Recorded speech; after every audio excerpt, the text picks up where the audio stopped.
certainly on the ground, we've done a lot of work.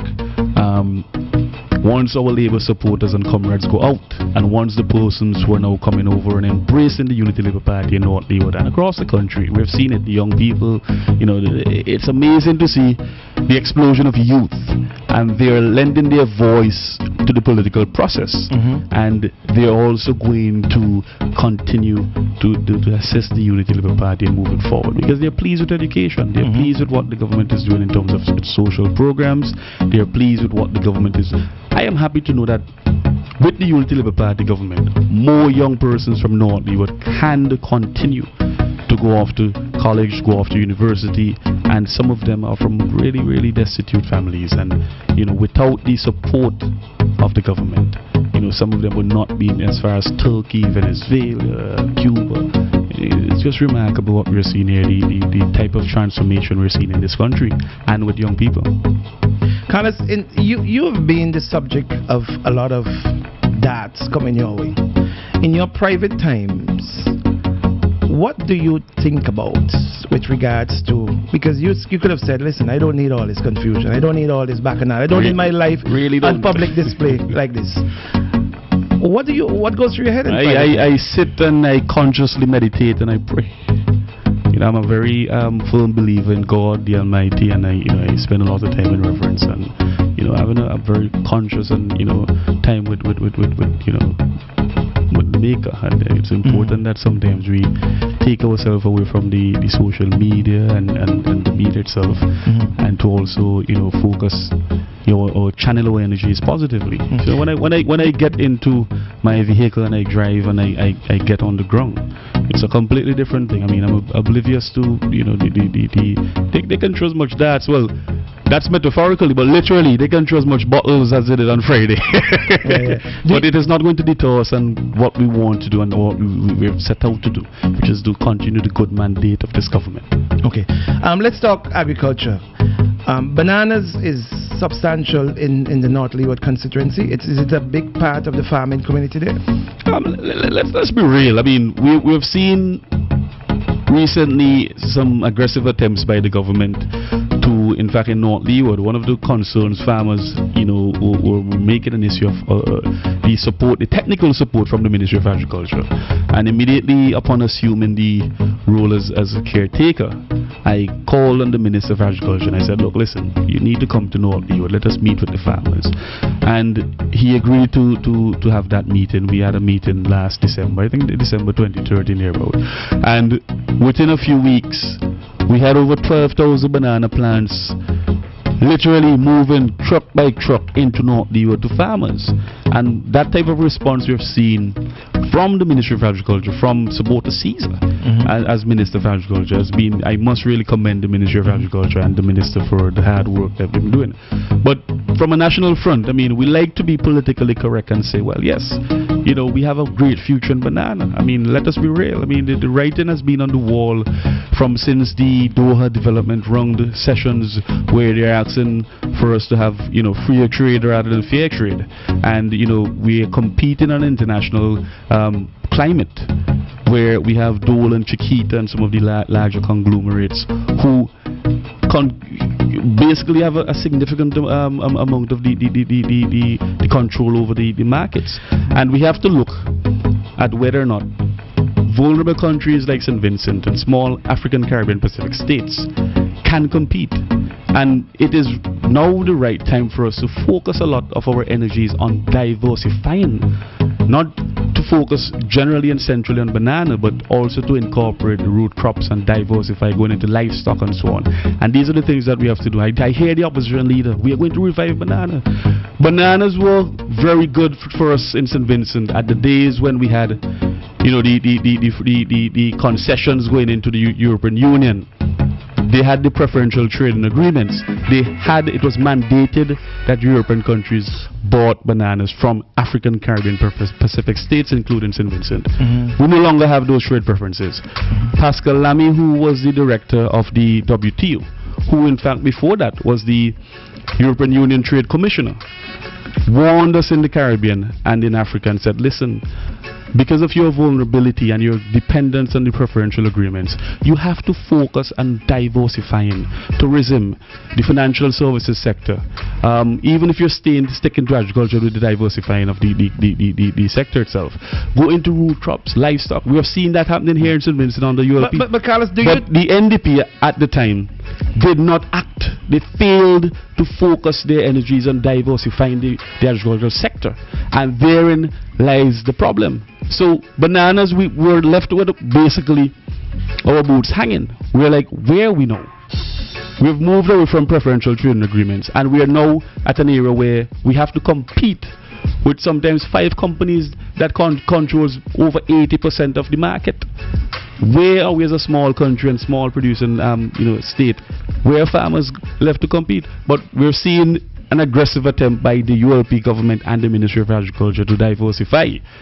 We have just recently started exporting to other Caribbean countries livestock, cattle and sheep, and these are the things that we should have done over 15 years ago, prior to the ULP government taking office, so that we can cushion the blow from the fall off from the preferential trading agreements with European Union countries. Now, St. Vincent, we're picking up the pieces. I think we're making aggressive attempts by the ULP government and the Ministry of Agriculture to sort of diversify. And also, we're looking in other sectors. But do you think all involved, meaning on both sides of the aisle, the ULP and the NDP, and the stakeholders, the players, have been totally honest with the farmers where bananas are concerned? And do you think that letting people believe that there's still a future in bananas, is that an honest narrative that we're setting our farmers? And that is the point I'm making. You know, I've expanded on that earlier, and then the point I'm making, I hear the opposition leader, I hear when he says we have to revive bananas. Revive bananas to what level? You know, are we going to focus centrally on bananas, producing bananas solely? What about cocoa? I'm not hearing him on the cocoa industry. I'm not hearing him on the investment in livestock and the expansion of the livestock in our agriculture sector. I am not hearing him on the fishing industry, expanding our fishing export.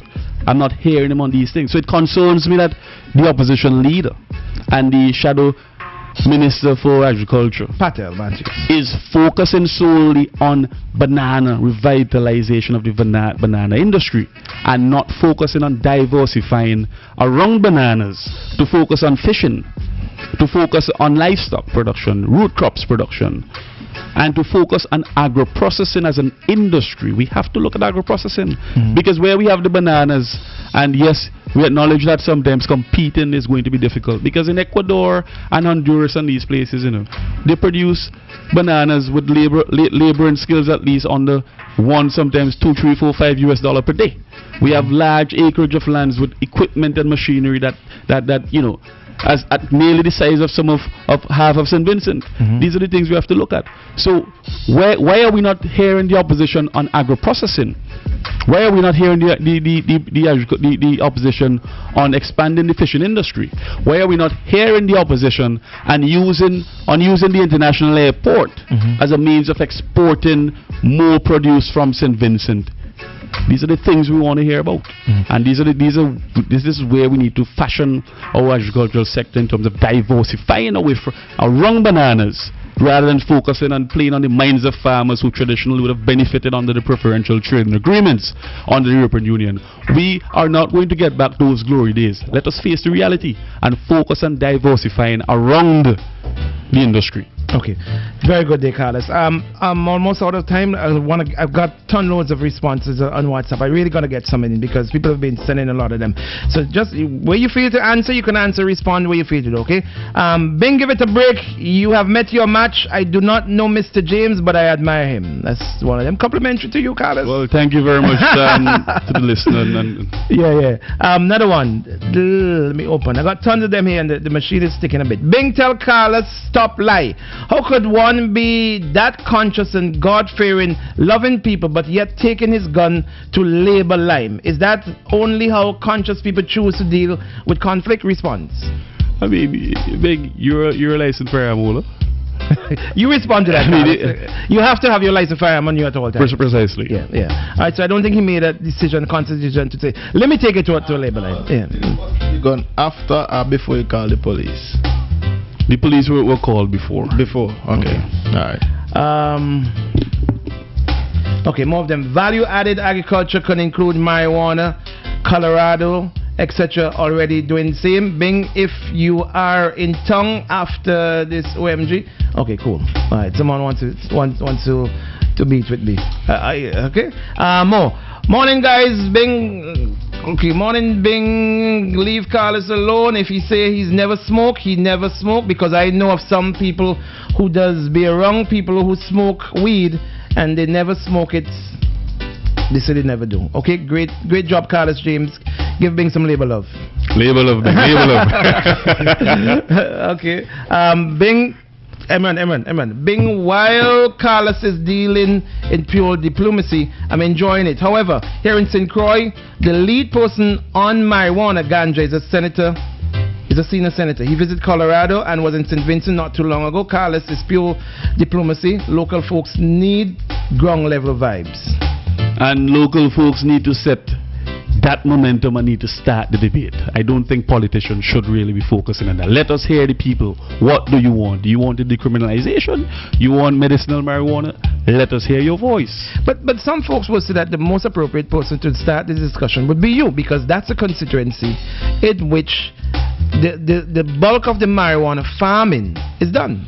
Well, you will never know. Maybe as next year we come into the post-election, maybe it would be a discussion or topic that I may want to focus on. Well, I mean, have this question been brought to you at any time by your constituents? In court, you know, as a criminal attorney as well before the court. I mean, I have advocated on time and time again that we need to stop the prosecuting of our young men for a spliff of marijuana. I've advocated for that before the court. I do not see the need and the time.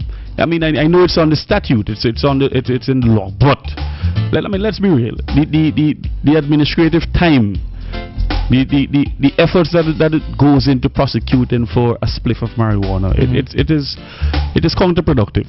I mean, that's just my view. From a legal standpoint, being before the court, and you know, I've had to defend clients. I mean, you know, seriously, before the court, I am leaving my office. I have a lot more work to do to go to court to defend one man with one spliff. I mean, it's really something we have to look at. Okay, let me apologize to all those persons who would have sent in tons and tons of response on WhatsApp. We try to get to them tomorrow or so, but we're out of time. Carlos, how do you find time now to do your legal work, given that you're in a campaign? Well, I must commend my staff. I mean, at my law chambers, I mean, they've been working relentlessly, even on weekends, to get, you know, the work out, and you know, I do depend on them a lot. In fact, I have a few graduates at my office. Incidentally, one of my staff members is a graduate of the community college with an associate degree in paralegal. She's doing superbly well. This is the same accreditation issue that Anime Uses is criticizing. I employed someone from the community college who's a graduate with an associate degree, and I must say that she's doing very well at my law chambers. I also have someone there who just joined recently who also has a law degree and is doing pretty well as well. I have quite competent staff that assist me significantly in my work. But I mean, I do balance. It's a balancing act which I do. You know, it's a challenge, but you know, I can deal with it. It's fine. Okay, we're out of time, Carlos. Your final thoughts, because we're really out of time. Yeah, it's really good being with you, Bing. I mean, as I said, I mean, I am free to come. I'm gonna come back whenever you want me to. Right. It's really now that I have the time to do that. As I said before, you know, there's always been, you know, busy getting things in place and so on. I'm happy to be in Boom. I feel the labor love in Boom. Really? Yeah, I feel it. Look at all the smiling faces. Everyone is smiling. And you're a politician. You're allowed everyone to speak is smiling. You're allowed to speak like that. I'm really. It's encouraging to see so many persons in North Leeward and across the country supporting Carlos James, supporting the Unity Labour Party and all the other candidates. Let us continue this campaign. It's a campaign of love. Who would thought that in 2015, a Unity Labour Party government is going to bring a campaign of love to win a general elections? Love is taking over the country. Love is going to win this general elections for us. We love each other. Let us rally together as a country, not just red and yellow. Let us move away from the political divide and the hatred. The yellow hate must stop, and let us continue with this mandate of good governance. Labour loves you, I love you, and let us continue to rally. Support the Unity Labour Party. If you have not registered, you're 18. You have a few days left. Let us move on and continue the good work of Labour. Thank you very much, Carlos. Thank you very much for coming, and thank you very much. We've been trying to get you for the longest while, but nothing happens before it's time, okay? And you had fun this morning. You enjoyed it. It wasn't as bad as you thought it was going to be, but you I never expected it to be bad. It's just time, and I think that I would use my productive time during and post-election to come on air. Right, okay. Tomorrow morning we continue with the campaign series. We're in the final days before election, so we're bringing them fast and furious. Tomorrow morning we've got two candidates coming in. We've got Jimmy Prince and Seth Mackey. Well, alright, tomorrow morning Jimmy Prince and Seth Mackey will be our guests on the campaign series tomorrow morning, and we're working on some other NDP candidates to be in this week as well too. This is OMG in the morning. We're gonna up next is what's her name? Candice. She did it. Candice did it. Candice up next. Oh Lord, we know what that is. I saw she coming in and smiling. She's smiling at Carlos. I don't know why. Why is she smiling at Carlos like that? Is your Carlos yeah. We saw the woman. If you see a woman in here this morning, Carlos is a bad man. Alright, until tomorrow morning, we'll be back.